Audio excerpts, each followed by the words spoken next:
share the cameras. I know, right?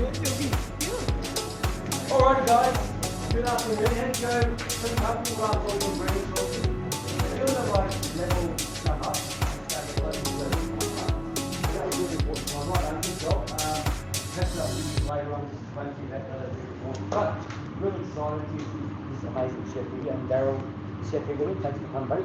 I've known George for a number of years, guys, and one thing I've always really admired about this guy is you know what I mean? Not just with food and restaurants and all that, but for nurturing and encouraging the chefs like you guys, right? He's trained that many chefs that have gone on to amazing things, and if you go to this restaurant even now, you're going to see the love that his team takes to him, right? And it goes both ways, right? So he knows as a smart chef all about the team, all about him. There's only so much he can do, right? So one thing I really love is seeing him, he always pushes himself really hard, challenges himself. He's had an amazing career, right? Once again, he's one of those chefs who started like you guys, down the bottom, chicken little fella in the kitchen, and push, strive, learn, try, done the hard yards, and then bam, look, take control of that.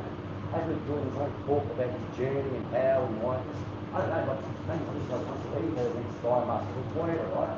But I really want to get in his head, how's it happen, right? That's why for it. All people come and approached him to be involved in, you know, and do some steps and he learned to make the career really important. I'm sure parents touched on it, so the other wise. I just want to know how to do it. So I want to touch on that, but I don't have to talk. So I'm going to have George, he's going to get some of you guys up, take photos, ask questions, you know, really embrace his time, guys. So, George John Morris, welcome, my friend. And thank you. Obviously, thank you. Thank you, buddy. Proud to be chef winner. Really important, right? Shows the importance of a program like this. 1999. Oh God, don't. He was only 4 back then. He's a Let's not talk about that. Yeah, so like a program like this, you know what I mean? He would have been amongst all the other kids, nervous, going to the market, getting the ingredients, cooking, all that stuff, and here he is now, you know. So thanks, George. I'm still nervous. That will never ever go away. What a great little opportunity for us to spend some time together. And obviously, you know, tomorrow's a big day for you guys. It's your day. You know, over the next hour or so, we'll show you a couple of things. But more importantly, it's your time to just sponge out as much as you want from me and Chef Daryl, because he's got incredible experience in amazing chef, worked at some of the top restaurants of this country. So yeah, this is your time to just, you know, always to be a great chef is to do lots of little things done well. But most important thing is that we use all of our senses. We listen. My late father would always say, George, you don't learn anything when you're talking. We sponge out as much as we can. Our palate is always turned on. Sight, sound, everything, using all of these amazing things that the human body has to, you know, create the best version of you. Because we've all got, you know, they say one team, one dream. That's rubbish. It's one team, many dreams, because every single one of you has a different dream, a desire of where you want to go. I think the most important thing I've always done and still do after 28 years in this industry is constantly push that ceiling up. Never get to it, but keep pushing it up. And that's everything from, could be a dish, or could be a concept of a restaurant, it could be doing an event, whatever that might be that encapsulates my life. Because it has never been a job for me. I've never woken up with an alarm clock going, I've got to go to work. Like, I've just woken up, you know, living life. I woke up this morning in the same hotel you guys are in. A few of you snore, jeepers me. And, you know, I put my trainers, I saw you guys at the market, you know, I want to touch and feel. I went and saw George the fishmonger, you know, what's going on at the moment. You know, there's some interesting, this is an interesting time of the year for, you know, the calendar of the sea. I love all that stuff. And then I get to, you know, I had a burger with my mates this afternoon. I like a cheeseburger. That was my lunch. And then here we are now, we're going to have lots of fun. But, you know, again, there's no limits. This is our space. No one's recording. You know what I mean? You can ask whatever you want. Yeah, there's no boundaries. If I don't want to answer it, I won't. But you can ask whatever you want. Tomorrow's a big day for you guys. It's tomorrow, yeah? Yeah. I'm there. And just so you know, I'm here to support you.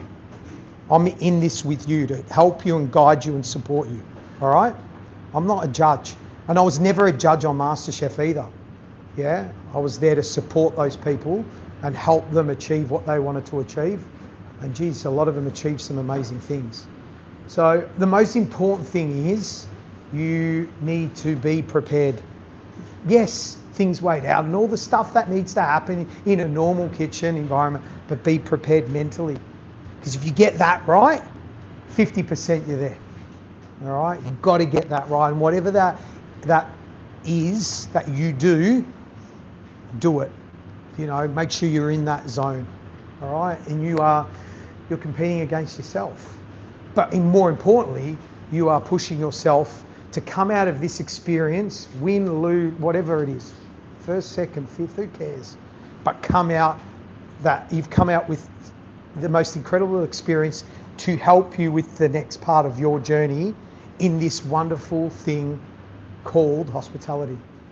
And technically, what is it? You know, what is hospitality for you guys? What is it? Making stuff. Making stuff, it is, yeah. Enjoyment. I find enjoyment in Enjoyment. it. We're in the pleasure business, guys. We are simply in the pleasure business. Okay? And the wonderful thing that you garner or you get as you go further down the track is the fact that you become, in your own right, an artist. You know? And it's my long time argument, you know, why does singers get to put their music on Spotify and get paid? Our chefs create art as well. Our recipes are art. Okay? That's another story for another day. But, you know, you are in this really beautiful part of your life. And I remember sitting there 25 years ago. I remember when I won it. It was the most incredible day ever. And, you know, but just more importantly, being amongst great people, like-minded people that love food, that love pleasing people. I love that within yourself. I love pleasing people. Like I consider myself a servant as well. I love serving people. You know, I think that's, you know, all these barriers within our mindset are the things that hold us back to get to our potential. And if we can break those barriers down, and you're in a wonderful time in hospitality, I believe that you're in an industry now that's really cleaned up its act. It's the way we treat humans, way better than when it was when I did my apprenticeship, right? I think the only thing is the, you know, I'll give you lots of little things to remember, but 2 words, you got to write them down. Work hard. That's it. There's no like magic, you know. You can't compensate talent. Talent without hard work is like, you know, a tree without roots. It's just a piece of wood. You can be as talented as you want, you know. Oh, I made this one dish once, great, it was amazing. Yeah, but do it 100 times every night, 7 days a week, 365 days a year, consistently. And success of a great chef is like a great tennis player. They keep playing the ball, you know, 10,000 hours one way, 10,000 hours one, the same. You know, to a point where you can close your eyes and break it down a duck without, you know, and that's, you just got to put yourself under that pressure. Can I ask you about mentors and how important they have been in your career, and like maybe some of your key mentors and what they've given you and what they've, you know, whether it's been, you know, tough love or whatever it is. Yeah, look, I've had many, and I look at them, like Ray Capaldi for me was a big mentor. Gary Megan, that was my co-judge on MasterChef. He employed me as an apprentice. You know, he taught me real amazing fundamentals of cookery that I still use today. Raymond taught me to dream big. But then along the journey, you collect incredible mates throughout the industry, and I've got a really great network of chefs globally that are my mates that I can call on and chat to, not just about a recipe or, you know, but just talk about life. That's really important because it is a high pressure job. There's no question about it. It's a high pressure industry. It's physical, it's mental. You're dealing with lots of moving parts, lots of different things going on at any one time. So that's really good. And one thing we sort of touched on is about like the pressures and the stresses and the amazing highs we have, that you all have. But all of us, me, including you, had some real shit times, right? Yeah. So what's helped you sort of, get out of that, get over these tough times, how to put things back in balance and just enjoy life and love cooking? How's there any tips you can give these guys that have helped you get through the tough times? Accept the tough times that you have to do. Accept the fact that, you know what, there's going to be days where you're going to be standing outside and the storm's going to come and you've got no umbrella. Accept it. But if you could just keep walking through that storm and know that you're going to get to the sunny side, you're going to get there. And through that, that's where you learn. That's where you really get better. If you did it perfect every day, how do you get better? No, I've burnt more things than you guys will ever cook. And that's okay, Perfection is non-existent. Let me just tell you, a chef that says, I perfected the dish, is full of crap. There's nothing perfect about something that we take from Mother Nature and change. Mother Nature gives us a gift. Let's say an oyster, just as the shell opens, that's perfect, because Mother Nature's given us that, right? Going into tomorrow, think about that. Less is more. Less is more. It's, Chanel walks out, the models walk out on the catwalk. They always take one thing off. The models always one thing off, because that's that restraint, that holding back. Okay, maximizing. We're in the business to give people deliciousness, and that comes with stimulating senses. What might they be? A reminder of our childhood. Flavor through impact of texture, through the amount of salt, natural salts. All those things play a big part. The type of cutlery that's used to cut into something onto what. I was at a restaurant the other day, they served a steak on a tray, and I'm watching my mate, and I'm like, ugh, as the knife's hitting the tray, going, oh, dude, can you not? Just pick it up and eat it with your fingers. And it's like, dude, guys, someone in the kitchen, stop, you've seen it on Instagram or something, don't do it, it's crap. Put the steak on a beautiful plate, you can cut it easier, you've changed the experience. Yeah? So all those, the great Heston Blumenthal, who I consider one of my mates, talks about this all the time. If I give you a spoon wrapped in soft wool, eating a dessert that is pure white, it's gonna taste cloud-like. It's going to make that mousse more cloud-like than holding a spoon that isn't wrapped in a cloth. What's tastier? Crispy, crunchy chips with the same amount of salt, or soggy chips with the same amount of salt? It's the same thing, just cooked differently. Yeah. So all those little things play a big part. And tomorrow, if you can have time to perfect those little nuances, you'll be super successful. Yeah, you're going to be successful anyway, 100% tomorrow. You're all going to smash it, right? But we're going to try and give you a few tips today throughout this session about adding a bit of guts to everything you do. I was about to swear, but I thought I better not. Okay. So you're coming to the restaurant. You're coming to Hellenic House tonight. Hellenic House, just so you understand. That's Phil, my business partner, who runs it, is a Greek tavern. It's all about spit roasted meats. It's not a fancy fine diner. It's called the Hellenic House because it's like you enter our house. So, it's in the suburbs. We play on the mum and dad's house. That's what you get. But in saying that tonight, we're chefy on you. We're going to use the entire duck in lots of different variations you're going to get tonight. One of the variations you're going to get is a terrine. And I've sort of really was strategic in picking some not old classics, but some classic things, because for me, the classics are what gave me my fundamentals as a chef. a real, you know, and I know we all, unfortunately, that thing called Instagram, I love it and hate it at the same time. You know, it can fog your brain sometimes of creativity, because you know it all the time. We're like sheep, humans, you know. Everyone's fermenting, yeah, everyone's fermenting. Yeah, everyone's doing this cake that's standing upside down with, I don't know, a lollipop on it. Everyone starts doing that.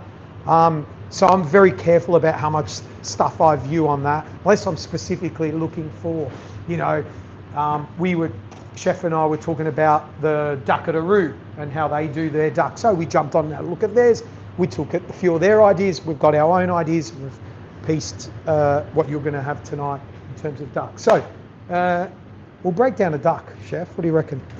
Let's go. This is really special duck. You're getting this tonight.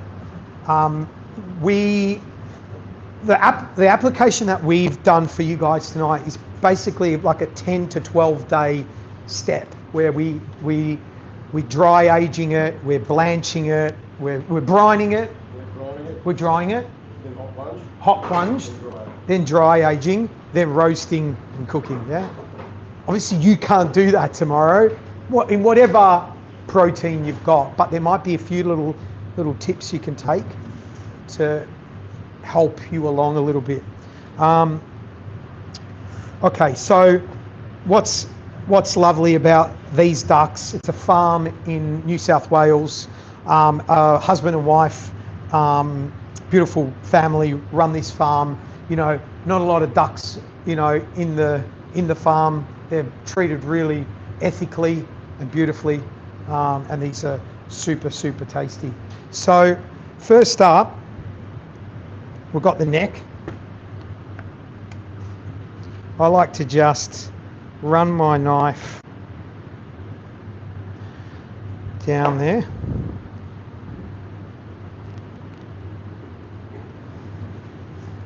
I get a bit nervous with cameras.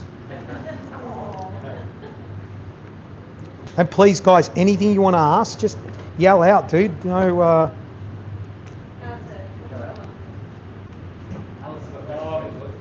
where's Alistair? Yes. Where are you from, Alistair? Awesome. Oh, beautiful. Great produce. Yeah, I was listening to a podcast with you afterwards. Yep. And I noticed you were talking a lot about like the process of learning and becoming a certain good at the process every day. But I wanted to ask if you had like any advice for someone that's struggling to sort of find their voice in food and their identity in food. I still continuing to focus on the process as much as I can. Yeah. Finding your identity, the worst thing you can do is try and force the equation. Don't worry about it. There is no rush to get to the top of the mountain, because you know when you get to the top, a lot of the times you want more and you end up rolling back down, and I've felt that pain before. All right, so really important, slow and steady. Don't rush. You don't know what style of food you want to cook? That's okay.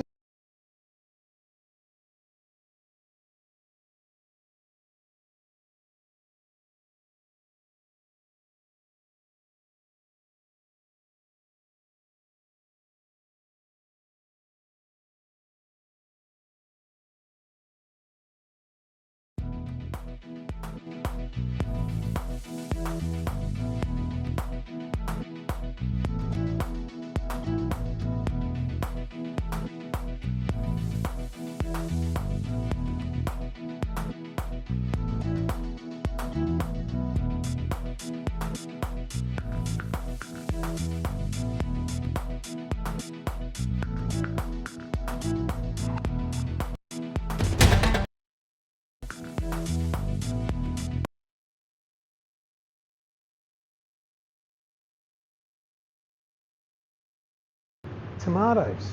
Oh wow, that's really cool. I like that. How about if I did this and did that, and doodle? I doodle a lot. I've got little books, and I still do. I know modern day we can use our iPhones, but I just like the idea of scribbling and drawing stuff. So yeah, I think take time. And remember, I went into I learned in French kitchens, and then it wasn't until after my first head chef job, I've gone, who am I as a chef? What's my food? I went back to my culture. See, I had a very rich culture in food at home. My mum and dad weren't in the food business, but you know, I went, hang on, I love my Greek heritage. I'm proud of it. How can I express that with the food that I cook? So I used that as my pillar.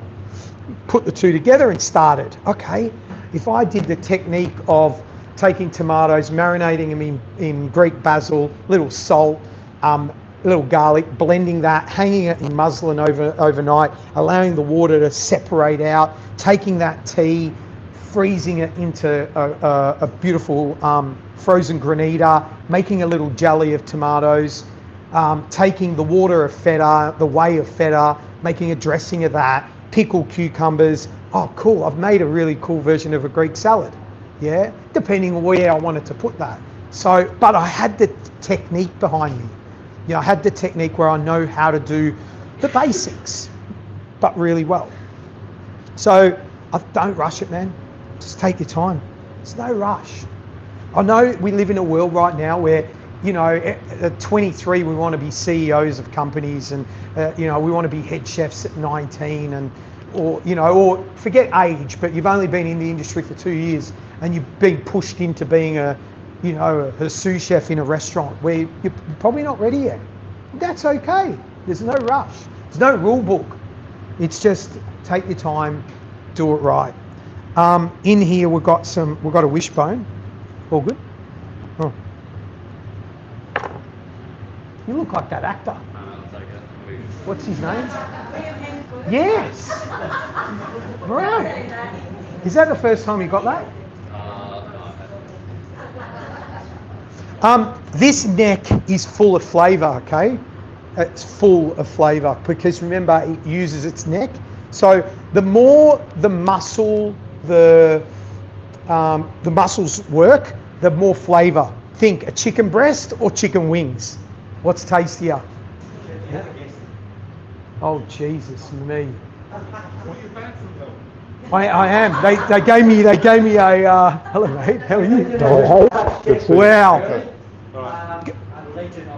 A legend. Oh, I've now shit my pants. When I was an apprentice, a legend, absolute legend, mate. Great to see what you're doing. Thank you, mate. Yes. Good to see you, brother.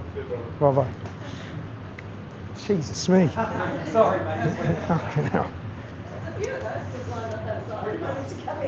Now, see all that fat there? That's flavour. We're going to trim a little off. Now, you could, if you want, see how I opened it up? You could actually scrape that all out, salt it, dry it, crispy it up. You could fill it, make a duck neck sausage using that. So don't make an incision through it. You fold it out, scrape all all that membrane out so it's thinner, and then fill that with a lovely farce. It could be pork meat, pork mince. Duck needs sweetness. Yeah, it loves sweetness. Pistachios, chopped. You're going to get tonight on a little tartlet with pickled cherries on it, because we're just coming out of cherry season, and I got the guys to pickle a good amount of cherries. So yeah, or we render that down, and we're going to use it to confit the legs in.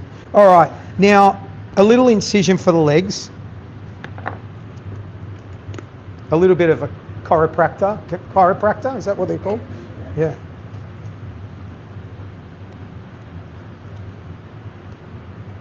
Great wasabi gets grown in Tasmania. All right, so there's one leg, okay. I want to ask as well, if you don't mind. Yes, mate. Probably, because I remember when I was young before I went to be a chef, my brother was a chef, and at the time, we walked past the press park, and my dad said to my brother, he said, oh, like, so, restaurant. Yeah. Always think back back to that moment. I was wondering what's probably like the biggest lesson you've learned when you're open the press players, such a young and hungry Yeah, 24. Yeah. Ridiculous. Yeah. 24, yeah, around there, 24. I wouldn't change anything. I was super aggressive, super driven, probably a little bit too egotistic. And I wish I had. I believe that every year as we grow, we become better versions of ourselves, and I'm conscious of that. I really am conscious of that. The chef that I was 10 years ago to with the chef I am now, not forget the skill and the craft, but in terms of humanity, I'm a lot better, and I've taught myself to be a lot better. That was an era and a time that I'll never forget. It was wonderful and some incredible relationships. We were a pirate ship, honestly, of individuals that cared about our pirate ship. We were pirates running around that pirate ship. We would kill for each other to produce the best moments we could possibly. And you know, through that came some incredible accolades that the team deserved more than I deserved. But I think along that way, I probably was a little bit too aggressive on the ones that weren't making the grade. You literally pushed them off the pirate ship. As horrible as that sounds, where now I go, that's no way to. I could have done that better. I could have, helped that person a little bit more, guided. But you just, when you're that knee deep in it, you got no, some of the best. I'm a football tragic, meaning soccer. It's my second thing I love outside of food. And when you're playing in the Premier League, if you're no good, you get benched, and then you go. It was a bit of that, but probably a little bit more driving every single day. But now I think, there's a place for everyone and a place for everything. And probably sitting down with individuals more and understanding their dreams, I could have made them a better version of themselves. They're probably the only things I regret. But all my success and failure, I'm, good for it. Right, so this is the breast. Do I take the wings off, or what do you want me to do? Take the elbow.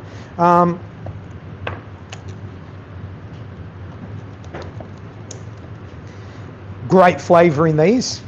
Okay. Now, because we would, obviously, as we said, we'd brine it.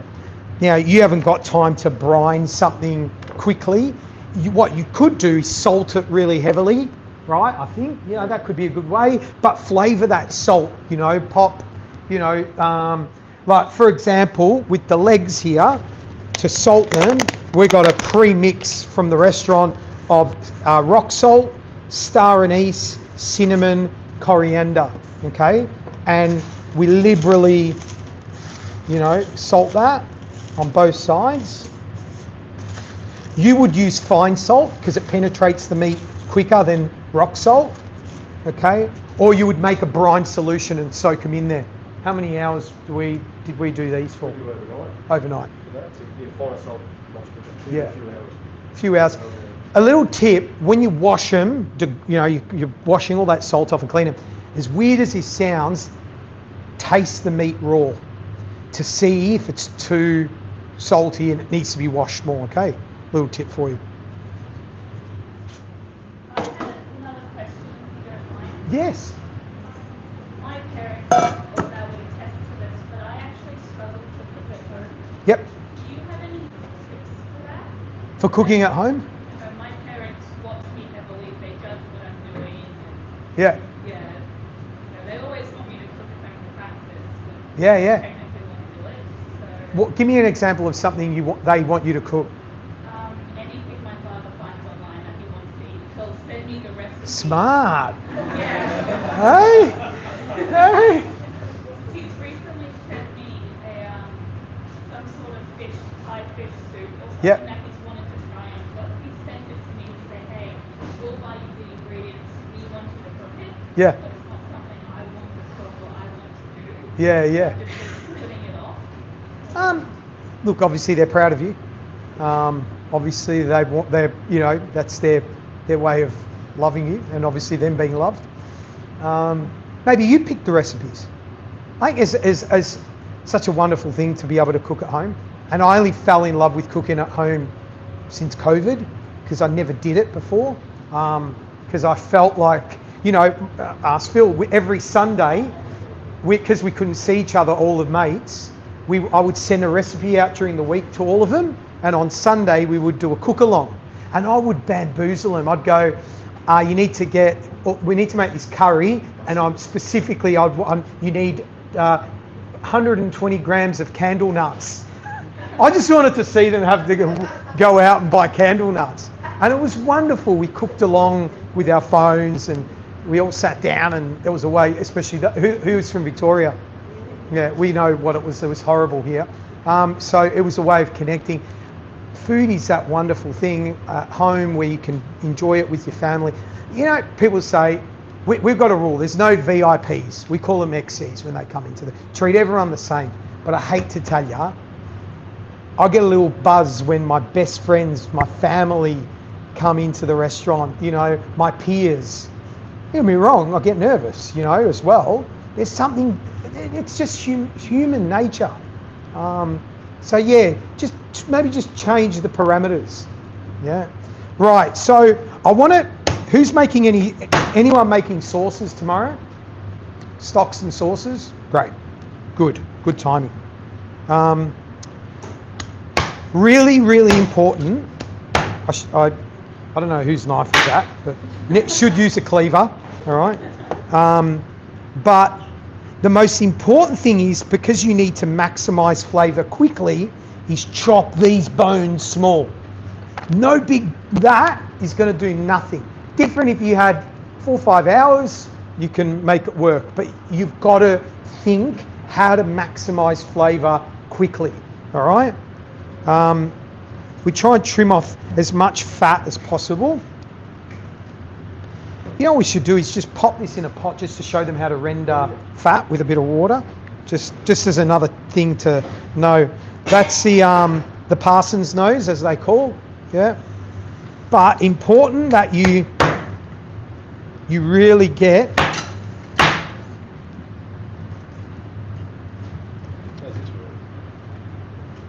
Daryl's a bit jet lagged. He's come from Sydney.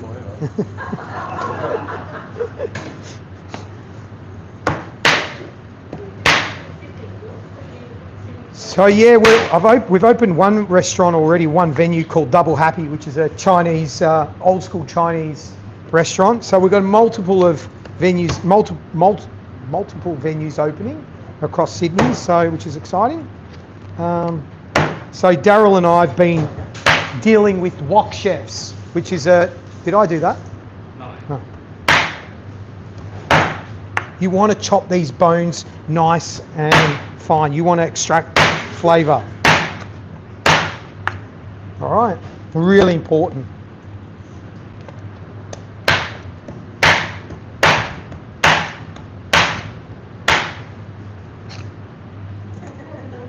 So see all that fat there? What Daryl's done, a little bit of water, put some thyme, bit of garlic, bit of flavour in there. The water's going to evaporate and the fat's going to come out, and we create our own duck fat, okay? And we use that to roast bits in. That's the... Okay, so... Yeah, I don't like this. It's a dirty work. Let's go, Finn. Come on, Finn. Now, George, the reason I'm being thinner, they're all Yeah. amazing guys, but what they're telling me is, guess what Finn's cooking with tomorrow? What are you cooking with, Finn? Tell him. Camel. Yeah. Very cool product. Really? What are you doing? Are you allowed to say? Yeah. I'm doing a camarilla Dutch Sweet bread espuma. Wow.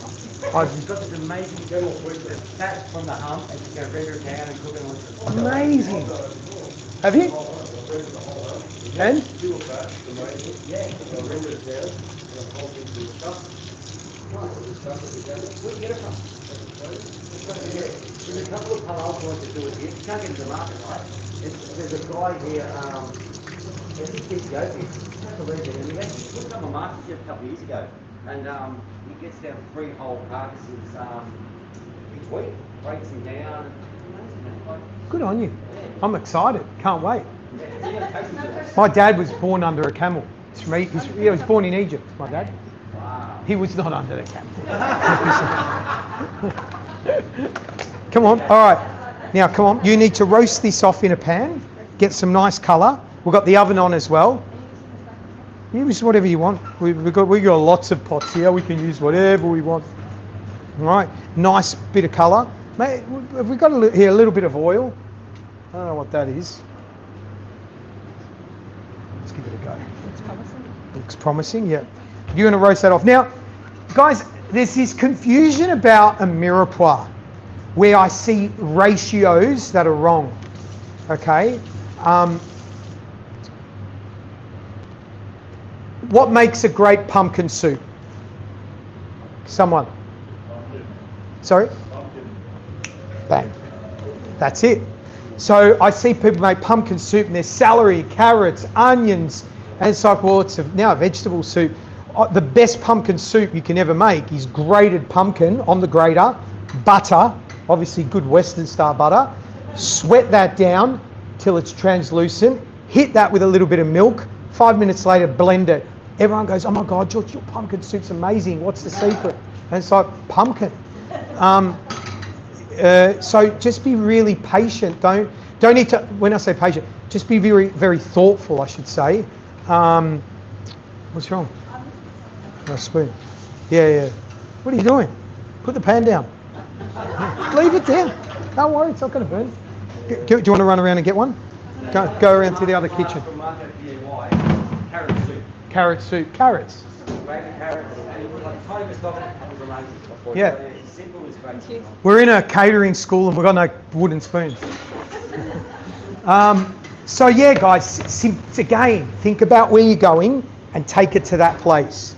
Sweet corn, a sweet corn puree. Take the kernels off the cob, right? Take the cobs, poach them in a bit of milk, extract the flavour of the cob into the milk. The kernels, sweat them down, a little bit of butter, maybe a little shallot, a little bit of garlic. That's it, right? Hit it with that milk that's been now infusing. Maybe all the leaf on the outside you could toast in the oven, make a powder out of that. Extreme flavour. That's what you should always be thinking about. Extreme flavour. How do I get that out of something? Okay. All right. Now, mirepoix. So, for this amount of bones here, we've got, that's heaps. That's not even. No spoons. We've got garlic. We've got some onion. Now, if I finely chop this, what's going to happen? It's going to go to a puree, yeah? We want to get the flavour. But you need to think, but if I put it in like that, I'm not going to get lots of flavour out of it. So it's having some real thoughtfulness about the size of the mirepoix. And a mirepoix, I know, at trade school they teach you it's onion, celery, leek. It doesn't, that's, in the modern world, it's not. A mirepoix can be, if I'm making just a simple fish stock, all I want is, I want fennel, I want that aniseed flavour, an onion, well that's your mirepoix. Okay, you just adapt accordingly. Garlic just in half. Why am I doing that? You do it. Yeah. Some bay leaf. We've got thyme.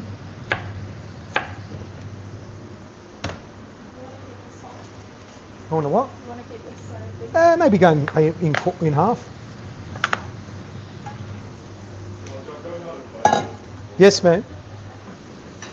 I know you're talking about how, like, the leading mouth project, you're going back to your roots.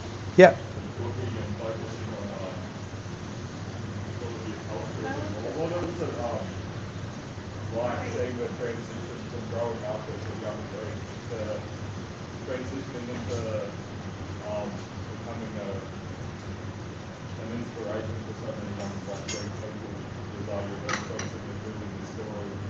Yeah, it was tough in the beginning when I went because Greek food was perceived in Australia as, you know, sort of bad taverna food, platters of meat, platters of dips, stuff that we never ate at home, never.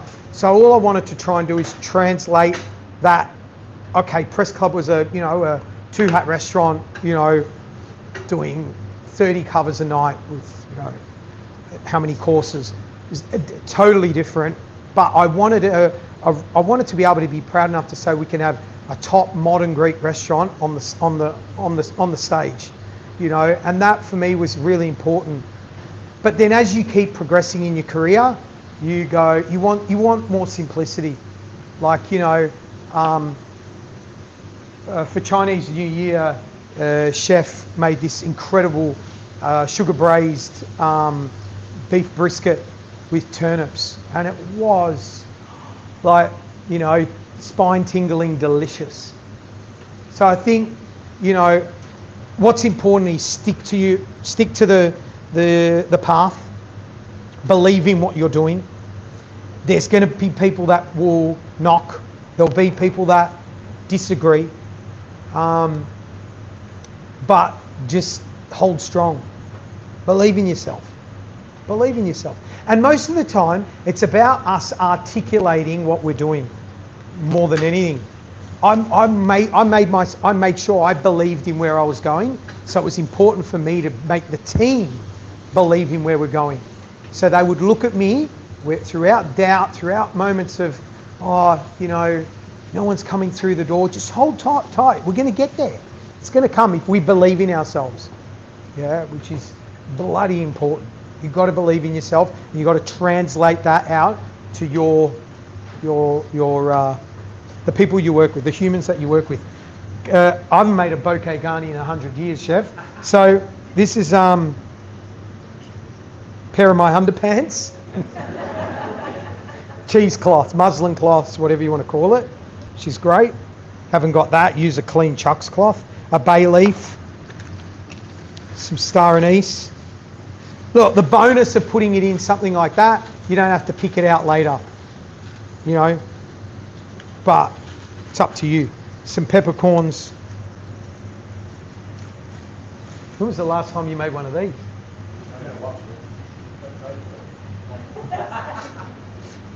George, you made an interesting point, and you wrote about now about how do I sort of find out where I am and, you know, where I fit in this thing. That was probably something clicks when you work out your own style.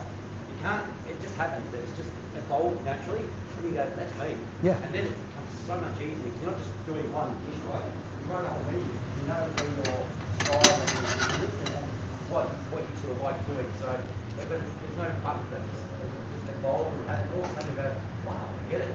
That's me. That's what I do well. I think it's important not to put that pressure on yourself because you're seeing others achieving. Go, oh, I'm behind the 8 ball here. Yeah. Just worry about what you're doing.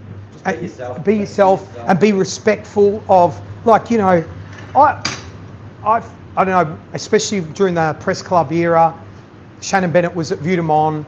So, you know, every Saturday night after service, the two of us would meet, exchange war stories of the week.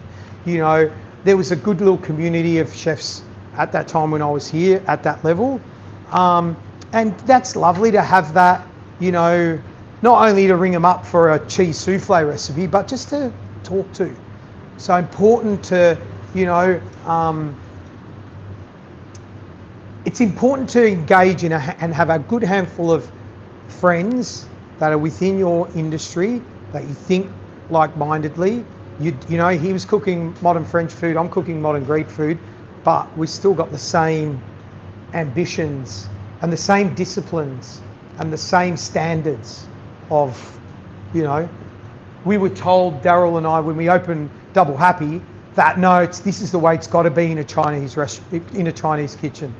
We sort of looked at each other at a point and went, hang on, no. We're going to label everything that sits on the top shelf so we know which is which. We're going to implement the disciplines and the structures, and tomorrow make sure, you know, the salt is in that one spot, the spoons are set up in that spot, your knife is where you need it.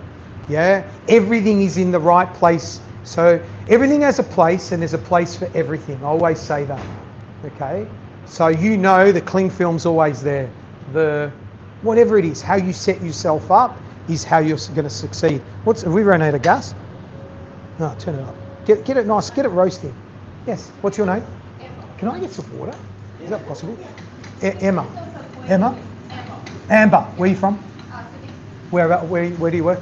I work for the What's that? Liverpool restaurant called Dining. Liverpool. What's that like? Where's that?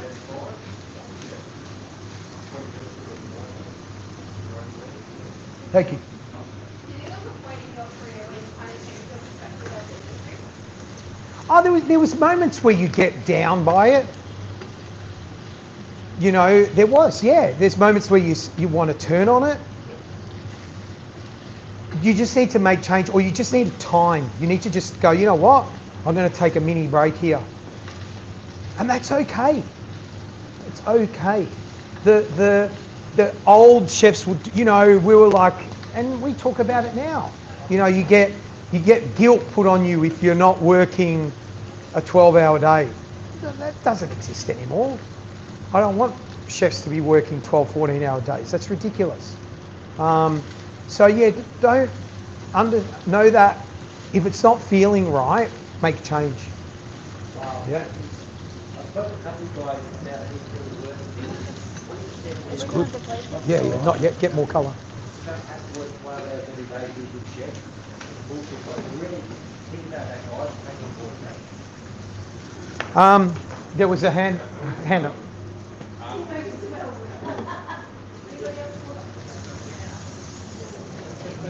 Just quickly, we're going to make this terrine. We've got an old school Le Creuset mould, terrine mould.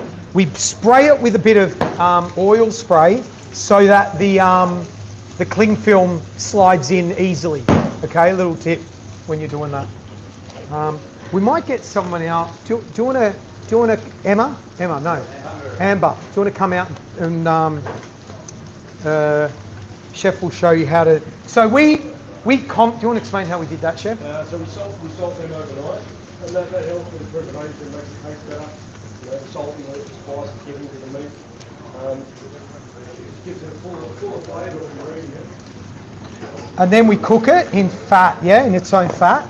So a lot of the fat we get from over here, when I roast the bones, when I roast the bones, the fat that renders from that, we have that rendered back into the poultry that we put. If we have sort of duck fat ready, or we mix it with olive oil or whatever it might be. Okay, so you saw I doubled up on the cling film just to give it extra protection, and then I want to make sure that it really, how are you going there? It's good. Really goes in. Okay, that sits there. So there were some questions. Yes, go. So you've been cooking for decades, and then Don't make me too old now, huh? you went to master chef as well, wasn't that? And it's pasta, you've done box fixes, master pasta, and those you get in touch with, Gary Matt, master pasta, Yeah. So I guess my question is, all of that, all of the different parts of hospitality, what do you think? Most joy. Yeah.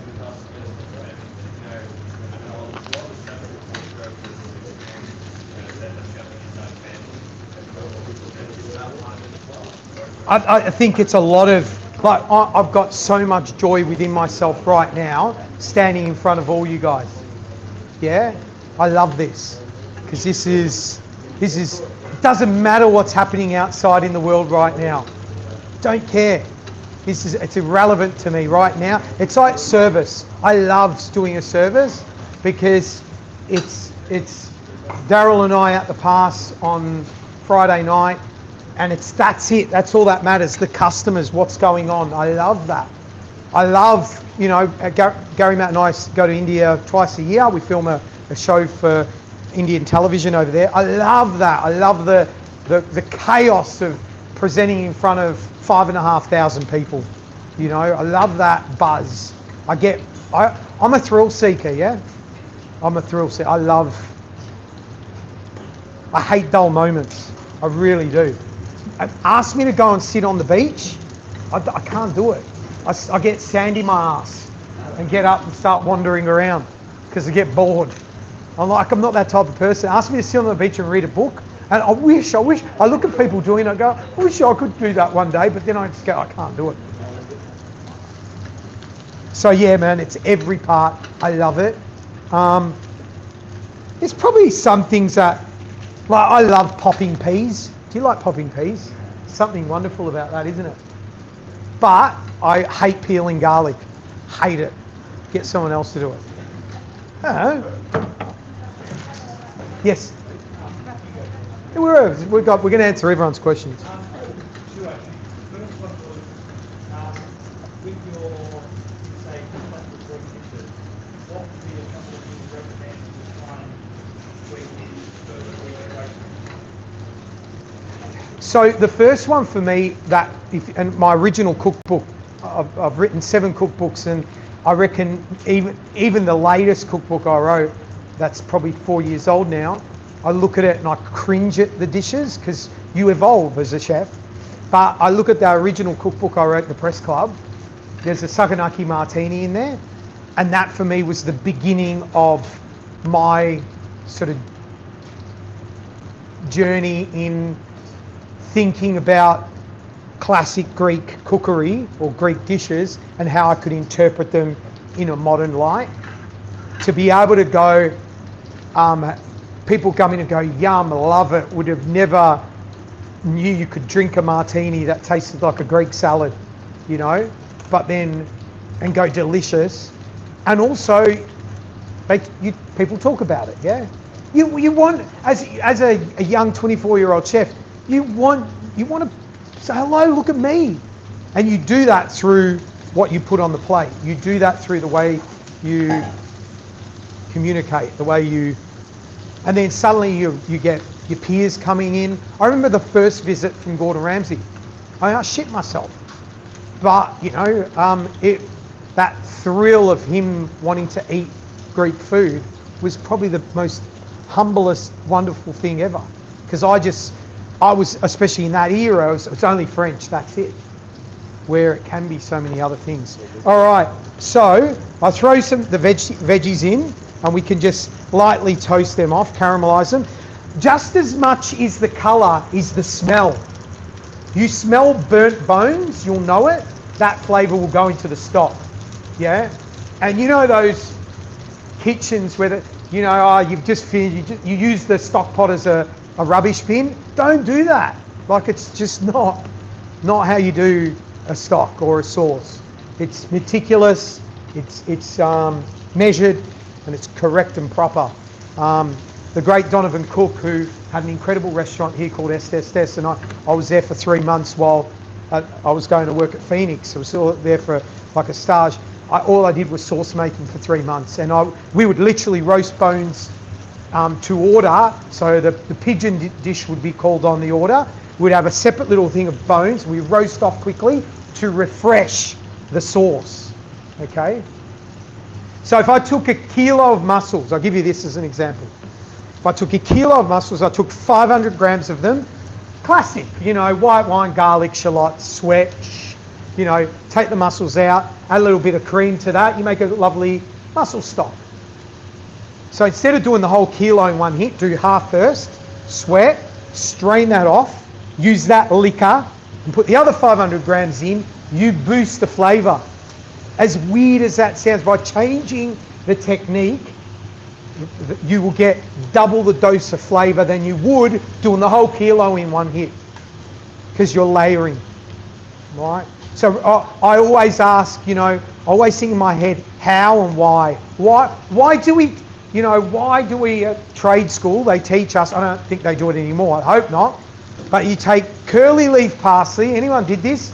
You pick it, you chop it, you put it in a little cloth and you rinse it under the tap. And I remember doing it as an apprentice, going, this is weird in my head. all the green chlorophyll's going down the sink, and you're left with sawdust. And at the time, the German chef, who I won't name, not from here, from another college, was explaining this, and I wanted to turn around and go, excuse me, but I thought, George, shut up, you're gonna get mauled in a minute. But question why? Why do it like that? Why can't we do it another way? You giving that a... Yep. So, when you were younger, like when you first started finding your career or in the industry, was it like a very young age kind of choice? Like you Sorry, man, I'm struggling to hear. What's that? when you were younger, like Yeah. first getting into the industry, was Yeah. it like a very young age kind of like choice in like I want to do this as a future job? Because like for me, I know at a very young age I got inspired by cooking in the kitchen, so I was like I kind of decided for myself that this was what I wanted to do later. But for you, was it one of those situations? Was it like a later life you kind of inspired by something or someone that you like? All I know is, Chef, do you want to start? Chef will show you how to wrap this in. Yeah. All I know is I was horrendous at school. Like, I couldn't tell you A to Z and what was in the middle. I didn't care for school, sat in the class most days looking at the trees, you know, attention span of a goldfish. But I made a promise to my dad that I'd finish year 12.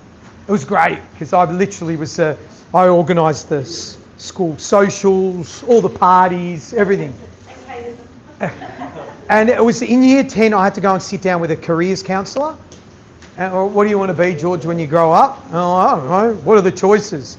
And there was no conversation about being a chef. And I went home that night and I was chatting to my mum and dad, and for some reason I went, I think I want to be a chef. Because I really loved the power of food around the table and how my mum, my grandmother, my aunties, all of them, how they could just feed us with, and you felt good. So I went back there and I said, look, I think I want to be a chef. And they go, okay, we don't do home economics here, but the sister school down the road, Avila College, they've got a home economics class there. We're going to organise for you to get there on a Friday. You spend the day there and you come back. In my head, I've gone, hang on, I get to cook and I get to hang out with girls all day. Life's good here. Funnily enough, a couple of my mates then went, I want to do home economics too. And then I started that. I went and got a part-time job in a local pasta restaurant where I'd wash pots and pans on a Friday, Saturday night. And I remember it was called Faster Pasta. It was horrendous.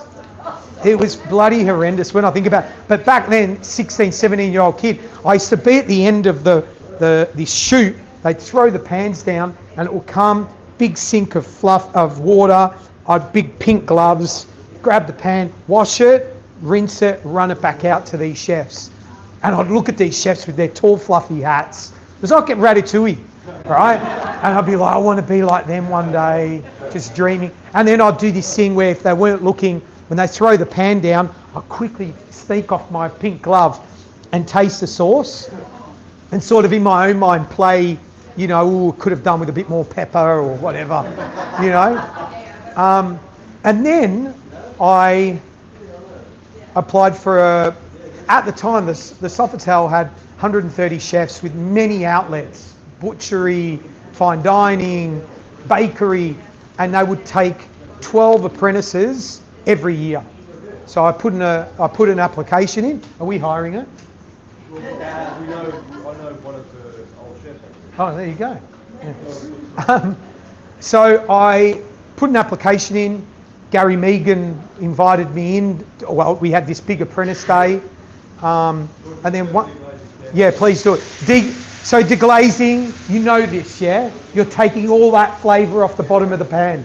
You are extracting all those little morsels of deliciousness off the pan into there. We're using, this is Kumandaria, which is a Cypriot fortified wine, a bit like port. That's exactly right. Yeah, it's bloody delicious. You should try some, chef. He had a few wines last night. We had a few wines last night. Anyway, back to... And then, yeah, one thing... What was I talking about? I've lost my train. See the goldfish? It's just gone.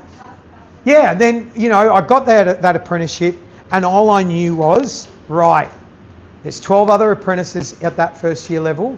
I'm going to make sure I'm better than them. I was competitive.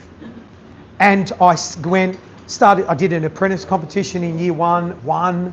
I've never won a ribbon in my life pre then. I never got a ribbon like at school for 100 metre sprint. Please, man, I was chilling out, you know, for nothing. Suddenly I'm going, shit, I'm actually all right at this cooking thing. Right, George, keep focused now. You know, so I'd literally drive in, you know, leave home at 5 in the morning, get to the other side of the park where the Hotel Sofitel is, find a car spot where I could park all day and it wouldn't cost me much. I'd sit in the back of my Datsun 180B with a blanket, have a little nap for an hour, head into the kitchen before everyone, leave after everyone, every single day, because I knew I needed to be better than everyone else. I had to be better than those apprentices. Had to be. At the end of that first year, there was only 2 of us left from that bunch of that intake, because it was hard, it was brutal, and those that made it. Those that didn't. Yes. So quickly, would you say the competitiveness in the start excelled your career? Possibly. Look, I'd never try and sabotage you. I'm never going to come and turn the oven off on you. That was, but you know, anyone know Shane Delia? Yes, well, very famous chef. He was the other apprentice. We did our apprenticeship together. I always say to him, "You're always my bridesmaid, buddy."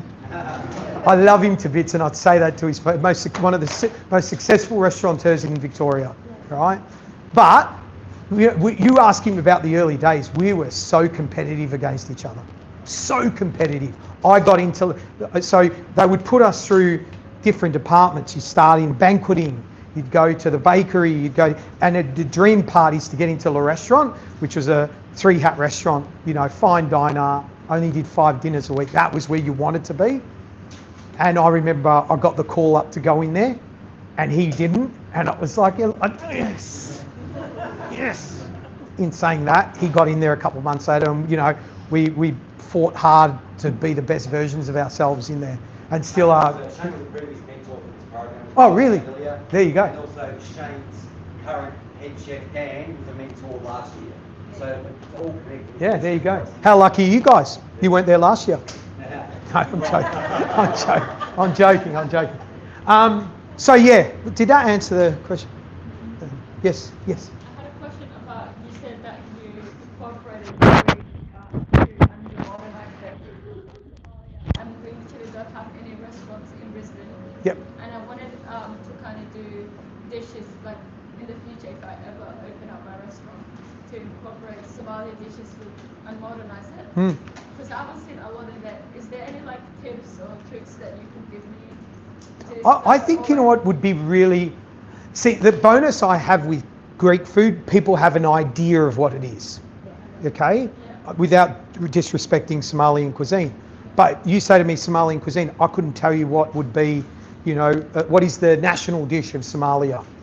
And for me, I reckon your best way forward is pick 1 or 2 things and just cook them and show everyone them first as a little taster into where you want to go. Entavai Laundry. Anyone heard about Entavai Laundry? Her name is I've just forgotten her name, George. Anyway, she set up a restaurant in her house in Box Hill where you enter through the laundry. And I went and experienced she was cooking modern sort of Indian food, but very regional, right? And it was, you know, a couple of courses. Now she's got her own restaurant. She's killing it. She was a guest on MasterChef. She's doing amazing things. I think be true to yourself and, you know, hone in on a couple of things to get people's... And what's great, you're in a country that we accept. We love different cuisines and cultures. Outside of Italy, where would you get the best Italian food? Outside of Italy. Name me a country. Australia. Outside of Vietnam, where would you get the best Vietnamese food? Outside of Spain, where would you get the best Spanish food? You ate some last night. You know, like we are so blessed in that respect. Like, don't get me wrong, you go to other countries and you get so inspired and all that, but I also remind myself how lucky we are here with the cuisine and the amazing food scene that we've got throughout the country. Right, so terrine. We've got these beautiful heirloom carrots that we've poached in duck stock. Okay, so we gently poach them in duck stock, and then they're nice and cool. We've got the confit duck meat. Do you guys want to assemble that? I mean, you made the ones that the guys are eating tonight. So the great thing is you're not going to see the finished product until you come back tonight to the restaurant. So that was the whole idea, that you saw what you're eating tonight. But do you want to explain what you're doing there, Chef? So you pick through all the meat. Yeah, bones are gone, garlic is gone, skin's over there. We can put that into, if we were doing a cassoulet or something like that, skin back into that. The bones are pretty well done. But with this here, you want to keep some fibres in the meat, so when you cross cut it, you see different textures of the meat and all the rest of it. But fine enough to form as well. Great. See, often we could make a sauce out of this and then reduce that stock and bind the terrine with that stock as well to emphasise what we're doing. But for today's... I've got the furikake as well. Hang on. So as we're layering the terrine, we've made our version of furikake, you know, that Japanese seasoning, but this is my version of that using vine leaf. You know the vine leaves that you wrap doll mothers in? Well, you dry them out, you pound that up, sesame seeds. That's my version of furikake. Yeah? There you go. Yeah, you can. Let me just use... So imagine you seasoning through that. So you're getting these bursts of flavour through that. Here, you can pass it around. Don't double dip. All right. George, can I ask you another question? Yes, mate. Hang on. Dan. You've got a question. I was going to ask, what would life be involved with Bocuse d'Or? Mental. That was probably, and that was just on last week actually in France. I think, what did we come? 16th, I think, or something. Yeah. That was probably a moment in my life where I get shivers when I think about it, because you train for so long, you then go over to France. You know the wearing the coat of arms, you know, representing your country is just a buzz. But then, and you'll meet Luke Croston tonight. He's coming to help out tonight, so you should pick his brains as well. He represented Australia a couple of times. He was my sous chef and also worked for me many years ago. But that was one of the most incredible. Yeah, it was insane. You know, Ferran Adria was one of the judges. Obviously, I got to, you know, meet the great man Paul Bocuse, and you know, sort of all your idols are there judging you. The guys have got it. Yeah. So don't worry about it. Just pretend. Imagine you're like Huey on television, you know, or. So those of you that don't know that Bocuse d'Or, George, you want to explain what Bocuse d'Or is? So Paul Bocuse, who's the godfather of cuisine, one of the godfathers, based in Lyon, created this competition called Bocuse d'Or, and it's like, think a World Cup, but cooking. Grandstand, countries from all around the world, and you go through national competition first to win the right. So I won the right to represent Victoria, then I won the right to represent Australia, and then you train all year, and you've got to produce 2 platters. One is seafood, or back then, I don't know what it is now, 1 seafood, 1 meat. And then you've got like 6 hours on the day to recreate these platters, and then they get sort of showcased along all the judges first as a visual, and it gets broken down, they taste and they judge you. And it's full on. Like I was day 2, and I had Team Germany on one side and Team France on my other side, and there's Luke and I from Australia with a couple of other people, and they come in, the German team comes in with a semi-trailer, Team Germany, you know, like 10 guys setting up their kitchens, and there's Luke and I with like a backpack, and they have a security guard overnight, these European teams, to protect their kitchen, because sabotage happens. People will fiddle with ovens and stuff, when no one's going to touch the Aussie team. So, you know, it was the most incredible, daunting, scary, you know, thing I've ever done. Apart from the Masked Singer, that was pretty shit. Yes, ma'am. I have two questions. One of them is that what is your source of inspiration for your dishes currently, the dishes that you create? And the other one is what are the challenges of your career that you go through now? It must be different from before, but what is the most difficult challenge? Yeah, good questions. I think to answer the second question, because that's fresh in my mind, look, my career took a different path, you know, from being a chef at the stove, a restaurateur, to then this thing called MasterChef came along, which no one teaches you or gets you ready for the public eye. So suddenly you're now in, you know, 130 countries globally, and the George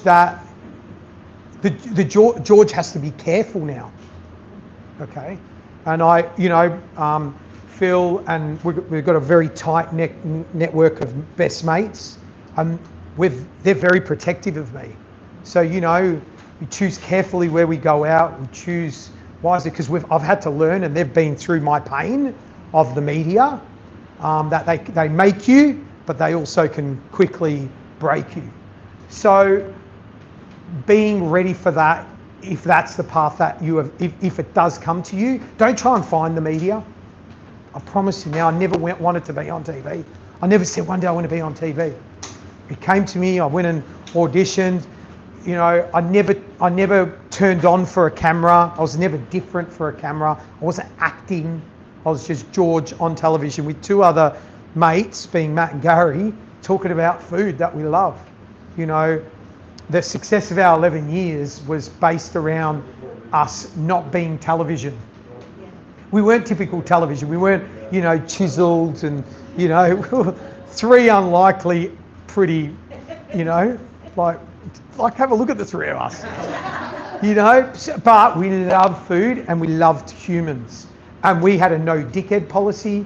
We had, you know, I could see you straight away. If you were just on because you wanted to be on television, you're out. And as much as the producers will go, yeah, but they're really good talent, don't care. They're good talent for your camera. They're not good talent for my industry. And I protect my industry. Hence why so many of our contestants of the 11 years are now successful in the industry doing amazing things. So the media for me is something that I'm very cautious of. I'm very, always be cautious, yeah, because they want to get something, they want to sell something, yeah, they want to sell something. I'm not saying there's some amazing journalists out there, some beautiful food critics, some really lovely, but there's also some assholes. Mark talks a lot to us about how everyone's career path looks different. Yeah. When you want to do something that's not the usual for a chef or is kind of unconventional, how do you make that space for yourself? Yeah, and look, you know, I'll use, let's use, who can we use as a good example? We met Glenn the other night. Like, you know Glenn really well. Yep. And like, look what he's done. Yeah. So there's an amazing example. Exact, great example. Yeah. The wonderful thing about food, and something I learned through MasterChef, because I was also one of those, if you're not working in a kitchen, you shouldn't be in my industry type of thing. If you're not waitering on the floor night and day, you're not in this is rubbish. And you know, the great Nigella Lawson, who's, I love her to bits. Pre-meeting her, I had this thing in my head going, oh, she's just one of these home cooks. You know, it's bullshit. She hasn't gone through what I've gone through. Met her, and I remember apologising to her years later. We were, you know, 2 bottles of Chardonnay in. Oh, Nigel, I love you. And I remember going, you know, I feel horrible that I thought like that. Because look at this lady, she's a beautiful mother. She loves food, and she loves to create recipes that people can cook at home. How is that bad? That's bloody beautiful. You know, in a world where there's so much noise in other stupid things, I think it's great that she's showing us how to make you know, the most amazing. She did the other day, and I sent her a message going, "Are you kidding me? Marmite spaghetti with butter. I'm sure it's bloody delicious, you know." Or I was last year. I was in London. I went around to her house, and she's like, "Let's have a aperitivo." And we're making, you know, cocktails, and she's like, got beautiful crusty bread. She's like an inch of butter on top, and then an anchovy, and then sea salt. And there's like oil and butter everywhere, and I'm like, my kitchen's like a military. Everything's clean and perfect and labelled. There's shit everywhere, and I'm just like, oh my God. And then I'm quickly going, George, don't worry about it. Enjoy this moment. Find what you love, and be authentic. It's the minute you try and, you know, and there's a lot of people on social media that see food as an avenue to make money, so they pretend to be something, you know. I create, you know, I go around and eat 400 kilo burgers, and it's just like, it's just for shock value. Don't do shit for shock value. Like, don't do it. Just do what is authentic to you and who you are as a human being. Who do I pick? Do I pick anyone? Dan. Sorry, Dan. Sorry, buddy. I feel like the last, I guess, 4 years, almost 5 years, almost become Could we put some water in that? a slightly peak industry from when we had COVID, and I think the business owners also pushed us having a few times in the industry, and a lot of them actually leaving because of how unstable it was. Yeah. And so now with the recession that we have, we definitely see Yep. it costing more. With your, you know, unique ventures in the last 2 years, I guess Double Happy is a good example. Has that fear of what's going on in the industry added like an extra step in the whole process? You know, should we do this like really viable or chasing a rabbit hole? Yeah. Sure it's going to end. I feel like, you know, it's a little bit more uncertainty than what I guess it would have been, you know, spending all the things. It's to give you an idea. When I opened the press club, I didn't have a business plan. I didn't have budgets. There was nothing. It was all opened on a feeling. And I had a couple of business partners, and they were great, and I'm very grateful for those business partners that believed in my dream. And there was a certain, and I tell all young chefs right now, don't be afraid to, you know, every menu 90% of menus in Australia has burrata on the menu and kingfish. And I get it, it's safe. But don't be afraid to, you know, don't be afraid to push the envelope and fall over a little bit. I'm not saying now more than ever, like we are literally costing the minutiae to open up venues and really doing a lot of DD around that. And I've surrounded myself with incredible humans that know how to do that way better than I do. And, you know, you've got to, and allow them to do it. Because I'm a creative, and I go, why not? That should work, you know. We know at Hellenic House, we've had to pivot a few ways, change a few ways we do things, because where we were trying to go wasn't where the sales were taking, the wind was taking the sails. So have a bit of what you believe in and stick to it, but also be wise and smart enough to go, oh, nah, I need to slightly move to the left or go to the right, okay? But yes, eyes wide open more than ever right now, but don't forget, mind in the clouds, feet on the ground. Have the mind in the clouds, but have the feet on the ground, yeah. Over the years, what's been some lessons or advice that other people you've worked with given you? What's been the ones that start to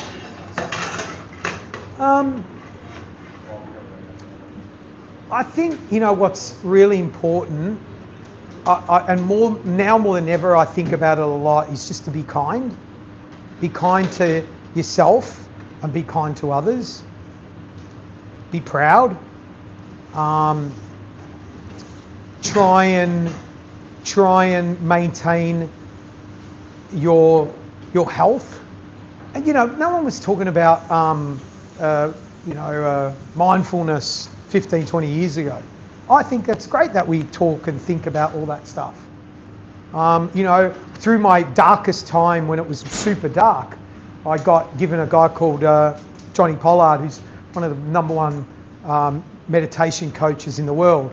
Spent 3 days with him, and it was I think I cried for 10 hours a day of those 3 days. It was like a big Coca-Cola bottle, and he pulled the lid off and it just went, and he gave me some real good, he coached me on how to meditate and a lot of stuff, not from an app, but properly. And those are tools that I use now when I'm struggling, or and also accepting that you don't have to feel amazing every day. It's okay to feel shit, but have something in your arsenal that's going to help you get through those stages in your life, because you will, if you're in hospitality, and there's going to be bumps in the road, there's going to be moments, okay? And surround yourself around good people that are going to be there, that you can be, and it's okay to be vulnerable. I wasn't vulnerable. I grew up in an ethnic house where, my brother and I would fall off our bike and hurt ourselves. Our dad would be yelling at us. It's like, where, I've got a 12 and 13-year-old, and I'm relentless with the amount of love I give them and hugs. Maybe because I never got that, because that was the way my father was. So I'm really, really giving with that stuff. So yeah, be vulnerable. It's okay to be, yes, I'm a fucking hard-ass chef, but I'm also George, and I'm a human being, and we're human beings. We're all, so it's important. Just to follow up with that, what was like the strategies that you used to bring yourself up and be like, okay, yeah, I'm having a tough moment, but how can I get back up there? Be myself. I remind myself, look, through my career, obviously you get to do a lot of philanthropic stuff that I don't go and publicise.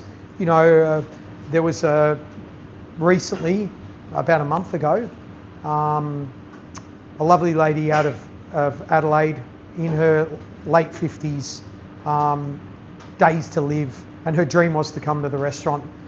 She couldn't get there. I went and spent some time with her at the hospital. And they're for me impregnates in my head. So when I go, I'm having a tough day, I just pop those reminders up and go, you know what? Yeah, it is a tough day, and I accept it's tough for me, but also just remember that there's other people doing a lot more tougher than what I am. So I use that, or I use moments where I go, you know what? I'm just going to go home and just sit on the couch and have some George time. It's okay to. I used to feel guilty about sitting on my couch at home. Now I don't. And I'm just going to put the football on and just, chewing gum for the eyes, I call it. Have that moment where you just slouched in the couch, the cheapest ham and pineapple pizza I can find, and I'm like I love pineapple on it.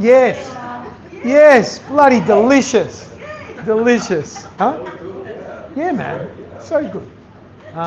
What have we done here, chef? We've got stock here, so tomorrow, to maximise, put the lid on it, get it going. If there's a pressure cooker, use a pressure cooker. But you can make a delicious sauce in 30 minutes, no problem. Get those bones roasting, caramelised, small, sharp, short, get them going. We've made fat. We made a terrine. So you would put, what's it called? What's that stuff called? I've got a foam. Foam, that's it. Yeah, Foam box on that. Weight on top of that in the fridge overnight. But I've done terrines in competitions before, super quick. Yeah, half the size, in the freezer, get it set, and cut it beautifully. So yeah, that's great.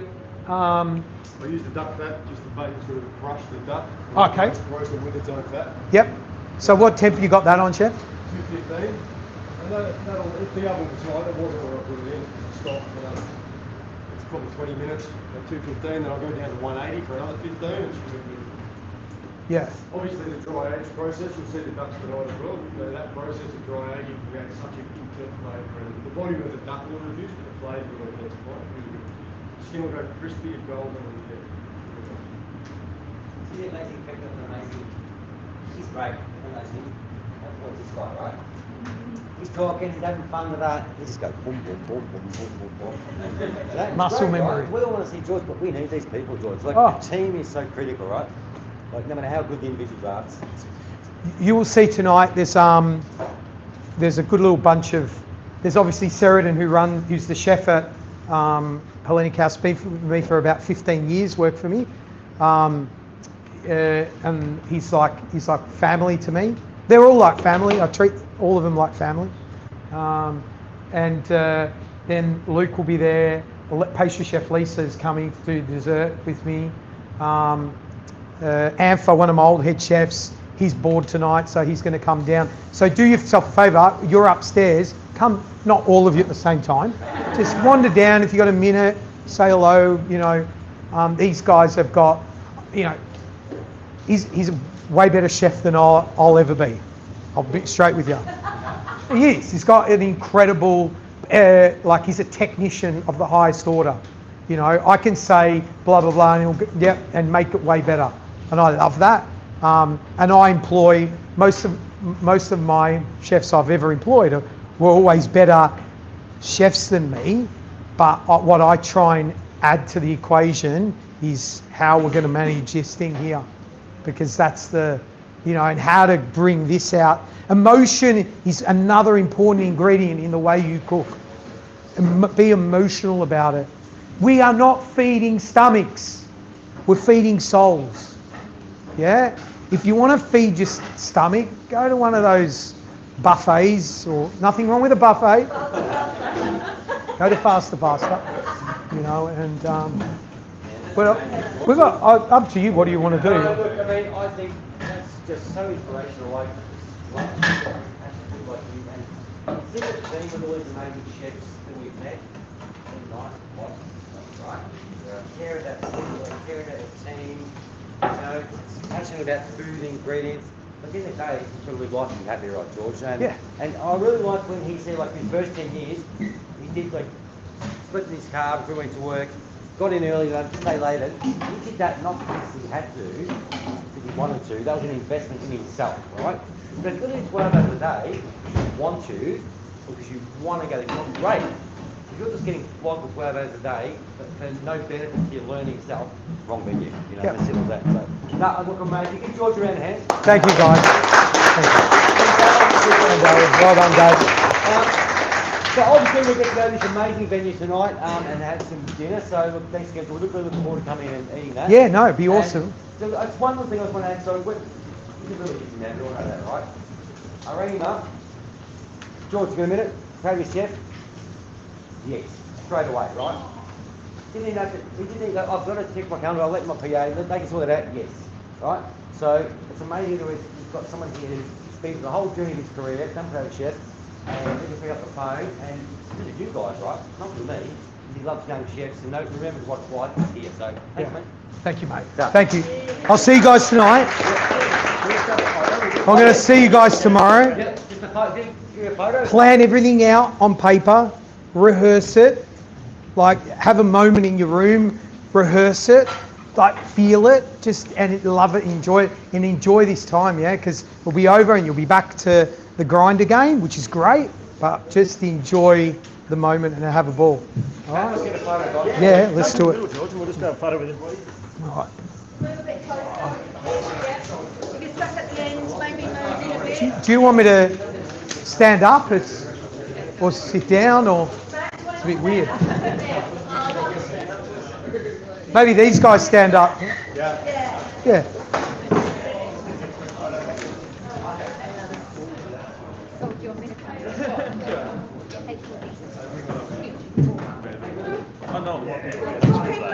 No worries, man. No, we'll have a bit of fun tonight. I'm not even doing kingfish.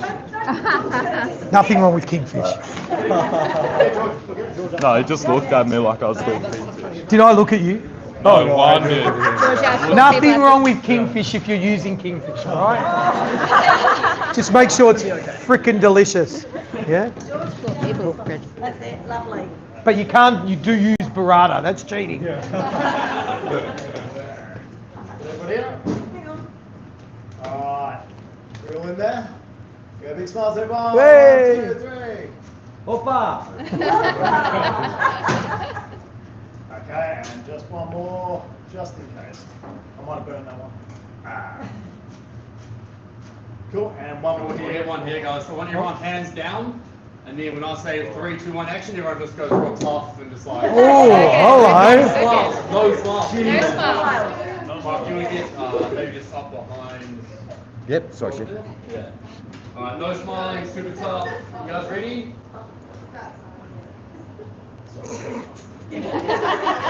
No smiling. Alright, 3, 2, 1, go. Sit. 6.